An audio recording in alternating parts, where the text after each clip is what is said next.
This lesson is on work and power. The physics definition of work, which is different than the everyday definition you might use, is a force exerted on an object in motion when the force is parallel to the object's displacement.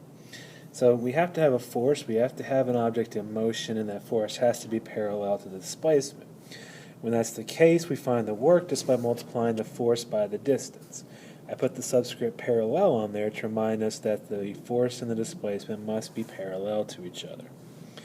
Whenever you have work on something, that's going to cause the object to speed up, doing positive work, or slow down when you're doing negative work. The unit we measure work in is the joule, which is a Newton times a meter. So, for example we did in class, suppose that you push a 5 kilogram box to the right against friction. So let's just say we push it with 100 newtons of force. Let's just suppose friction pulls backwards with the force of 60 newtons. And then we have the force of gravity and the normal force as well. Those will both be 50 newtons. Remember, to find the force of gravity, just multiply the 5 kilograms by 10 meters per second squared. So we want to figure out the work done by each of those specific forces. So let's suppose that the object moves 2 meters to the right, so that would be our distance. So to find the work done by the pushing force, or WP, I would simply multiply the 100 newtons by the 2 meters, which would give me 200, and our unit would be joules, capital J. The work done by friction, we would do the same thing. However, since friction's going the opposite way, make sure you make it negative. So since friction's trying to slow it down, we need to make friction negative. The work done by gravity, there's no movement going up or down. Gravity and the displacement are perpendicular to each other, so it's like having a displacement at 0, which means gravity does 0 work. Same thing for the normal force. So both gravity and the normal force are 0 work because they're perpendicular to the displacement.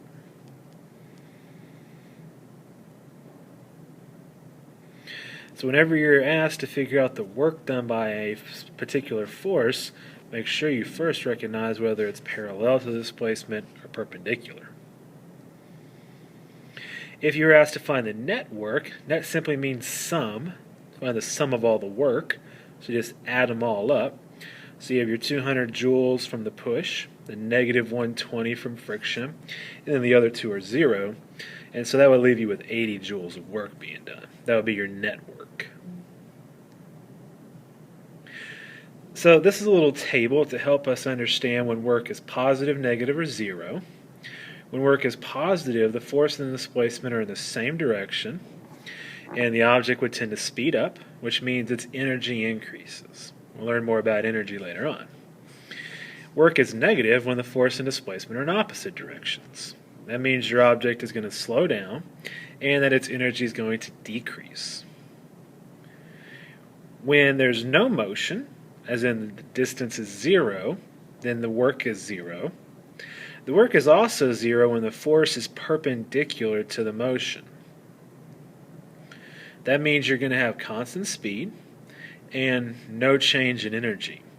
So we saw 2 examples just a minute ago of when the force is perpendicular and so the work is 0. Remember that a perpendicular force would also be the centripetal force. So if something's moving in a circle, then no work is being done on it. It's not speeding up or slowing down. The definition of power is the rate at which you do work. So rate means divide by time, so power would simply be work over time. We measure power in watts. A watt is a joule per second. So you go to the store, you buy a light bulb, you need to know how powerful a light bulb you need, 20 watts, 100 watts, etc. Another unit that's often used for power is the horsepower. And just for your information, a horsepower is 746 watts. So if you have a 400 horsepower engine in your car, multiply that by 746 to get the power in watts. So as another example, this is from your assignment packet.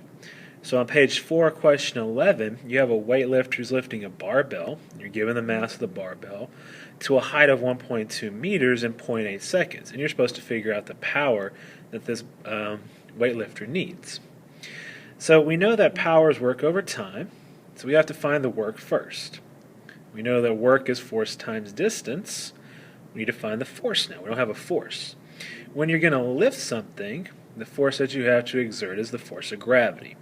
So I need to figure out the weight of this thing. Multiply your 200 kilograms by 10 meters per second squared to get the weight in newtons. So this barbell weighs 2,000 newtons. Substitute that in, and I get the work is 2,400 joules. So now that I've got my work, I can plug that into the power equation. And this weightlifter is exerting 3,000 watts of power, which is quite a lot. Another example, also from your packet, page 4, number 13. You're told that a burrito is put in a microwave, and you're given 3 numbers. You're given the mass of the burrito. You know it's mass because it's kilogram. You're given the power of the microwave.